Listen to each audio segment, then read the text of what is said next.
Good morning, everybody.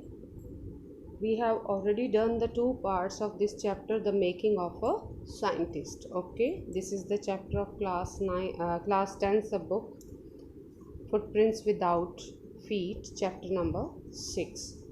The link of both the videos I have given in the description box. So before listening this video, you must listen the earlier videos so that you can understand the chapter thoroughly. So let's start the chapter. Then in the 7th grade he got a hint of what real science is. अब जब Richard जो थे second third तक तो वो तितलियां पकड़ते रहे, टैग लगाते रहे, छोड़ते रहे। लोग सिर्फ 2 तितलियां 75 मील के दायरे से पकड़कर उनको देकर गए।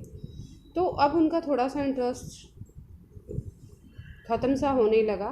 लेकिन धीरे धीरे जब वो 7th क्लास में पहुँचे तब उन्हें सच में पता चला कि असली साइंस होती क्या है। When he entered a county science fair, जब उन्होंने एक छोटे से वैज्ञानिक मेले में हिस्सा लिया, and lost, और उसी में खो गए मतलब ये नहीं कि गुम हो गए, कहने का मतलब तब उन्हें पता चला कि रियल साइंस है क्या, और तब वो साइंस में खो गए।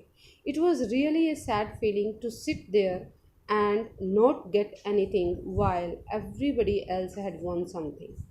तो रिचार्ड कहते हैं कि वहाँ उस मेले में सिर्फ बैठे रहना बहुत दुखदाई अनुभव था, क्योंकि हर कोई कुछ ना कुछ वहाँ पर जीत रहा था। एल्ब्रेट said his entry was slides of frog tissues. एब्राइट ने उस वक्त जब अपनी साइंस मेले में एंट्री करवाई थी, यानी साइंस मेले में या एग्जीबिशन में जो वो हिस्सा लेने गया था, तो उसकी एंट्री जो थी वो किस बिहाव पर हुई थी?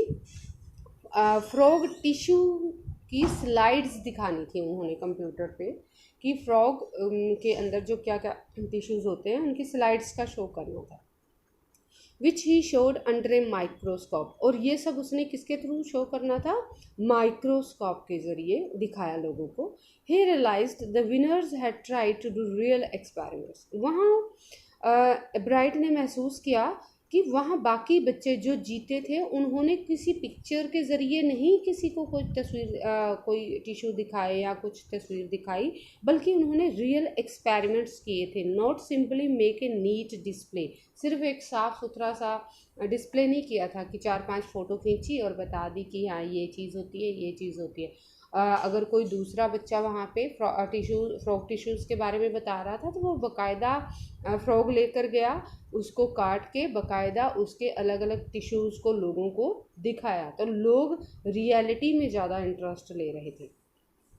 Already the competitive spirit that drives Richard एब्राइट was appearing, क्योंकि जो रिचार्ड एब्राइट की मनोवृत्ति थी, स्पिरिट का मतलब वैसे तो आत्मा होता है, लेकिन यहाँ का मतलब स्पिरिट का मतलब है एटीट्यूड, स्वभाव। जो उनका स्वभाव था वो कम्पिटिटिव था, प्रतिस्पर्धात्मक था, यानी कि हमेशा आगे बढ़ने की एक होड़ में थे वो। तो जब तक हमारे अंदर ये कम्पिटिटिव स्पिरिट नहीं रहेगी तब तक हम कभी भी आगे नहीं बढ़ पाएंगे। हमारी ज़िंदगी में ये कम्पिटिटिव स्पिरिट का होना बहुत ज़रूरी है, क्योंकि ये एक मोटिवेशन का काम करती है जो इंसान को आगे तक लेकर जाती है। तो रिचार्ड एब्राइट के अंदर ये कम्पिटिटिव स्पिरिट थी जो अब दिखाई दे रही थी। I knew that the next year's fair I would have to do a real experiment, he said. तो रिचार्ड कहते हैं अब मुझे पता था कि अगले साल जो ये मेला होने वाला था, इस मेले में मुझे एक वास्तविक एक्सपेरिमेंट करना था। The subject I know most about was the insect work I had been doing in the past several years. और जो विषय था वो भी मुझे पता था, जिसके बारे में मैं बहुत कुछ जानता था। कीड़ों के ऊपर मैं काम करता रहा था पिछले कई सालों तक। कीड़े इन द सेंस तितलियाँ। So he wrote to doctor Urquhart for ideas. इसलिए रिचार्ड ने क्या किया, डॉक्टर उर्कहार्ट को एक पत्र लिखा कुछ आइडिया लेने के लिए। डॉक्टर उर्कहार्ट वही हैं जो उनकी मदर ने एक बुक ला के दी थी, ठीक है, और उस बुक के लास्ट पेज पे जो यूनिवर्सिटीज़ के प्रोफेसर ने कुछ आइडियाज़ मंगवाए हुए थे या हेल्प करने के लिए बोला हुआ था, तो इसलिए उसने डॉक्टर उर्कहार्ट को कुछ आइडिया लेने के लिए लेटर लिखा। And back came is take of suggestions for experiments, और बदले में डॉक्टर उर्कहार्ट ने तो बोरा भर के सजेशंस दे दिए एक्सपेरिमेंट करने के, कि मतलब बहुत सारे सजेशंस दिए। Those kept एब्राइट busy all through high school, और उन सारे सजेशंस पर काम करते करते एब्राइट पूरे अपने हाई स्कूल तक यानी कि 10वीं तक बिल्कुल बिजी रहा, and led to prize projects in county and international science fairs, और यही लगन उसको कहाँ ले गई, राष्ट्रीय और अंतर्राष्ट्रीय वैज्ञानिक मेलों में इनाम जीतने की तरफ ले गई। फॉर द 8th ग्रेड, यानी कि अब 3 साल तक वो बिजी रहेगा इन्हीं कामों में, लेकिन उसने वादा किया था कि वो अगली क्लास में ज़रूर यहाँ काउंटी फेयर में हिस्सा लेगा और रियल एक्सपेरिमेंट करेगा। तो अब जब वो अगली क्लास यानी 8th क्लास में हुआ, तो Ebright try to find the cause of a viral disease.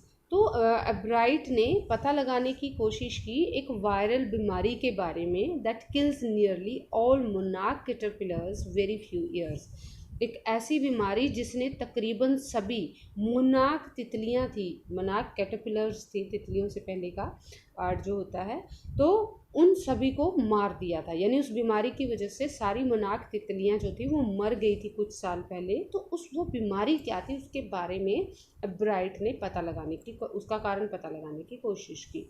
एब्राइट thought the disease might be carried by a beetle. Ebright ने सोचा कि ये बीमारी अवश्य ही एक बीटल, छोटा सा कीड़ा होता है, तो उस बीटल की वजह से ही फैली है उन तितलियों के बीच में। He tried raising caterpillars in the presence of beetles. तो उसने क्या किया, कैटरपिलर्स तितलियों को और बीटल्स को इकट्ठे बेसमेंट में पालना शुरू कर दिया। I did not get any real results. तो रिचार्ड कहते हैं मुझे कोई ज़्यादा अच्छा रिजल्ट नहीं मिला, he said but I went ahead. फिर मैं और थोड़ा आगे बढ़ा मतलब कुछ और एक्सपेरिमेंट सोचा, and showed that I had tried the experiment this time I one. और कहता है कि फिर मैंने लोगों को दिखाया कि कैसे मैंने एक एक्सपेरिमेंट किया है, कैटरपिलर्स और बीटल्स को इकट्ठे पाला है, और मैंने ये पता लगाया है कि जो लोग कह रहे हैं कि बीटल की वजह से ये बीमारी फैली है, ये बीमारी उसकी वजह से नहीं फैली है। तो इस बार इस रियल एक्सपेरिमेंट को करने पर जो रिचार्ड थे उन्होंने इनाम जीता। The next year his science fair project was testing the theory that viceroy butterflies copy monarchs. तो अगले साल यानी 9th क्लास में जब उन्होंने अपना अगला प्रोजेक्ट लिया काउंटी फेयर के लिए, मेले के लिए, साइंस मेले के लिए, तो उन्होंने क्या प्रोजेक्ट लिया कि वो ये बात का टेस्ट करेंगे या इस बात की थ्योरी बनाएंगे, पता करेंगे कि जो वायसराय तितलियां हैं, नाम है तितलियों का, उनकी एक स्पेसीज है, प्रजाति है, वो मोनार्क तितलियों की नकल करती हैं। ठीक है, तो वो इस बात को पता लगाएंगे कि क्यों नकल करती हैं या करती हैं या नहीं करती हैं। The theory was that viceroys look like monarchs. अब सिद्धांत क्या है, यानी बात क्या है, किताबों में क्या लिखा है कि वायसराय तितलियां कैसी दिखती हैं, मोनार्क तितलियों जैसी दिखती हैं, because monarchs do not taste good to birds. अब उसने क्या पता लगाया रिचार्ड ने कि जो मोनार्क तितलियां होती हैं जब उनको पक्षी खाते हैं तो मोनार्क तितलियों का टेस्ट अच्छा नहीं होता। Viceroy on the other hand do taste good to birds. लेकिन वायसराय दूसरी तरफ, जो वायसराय तितलियां होती हैं जब बर्ड्स उनको खाते हैं तो उनका टेस्ट उनको अच्छा लगता है।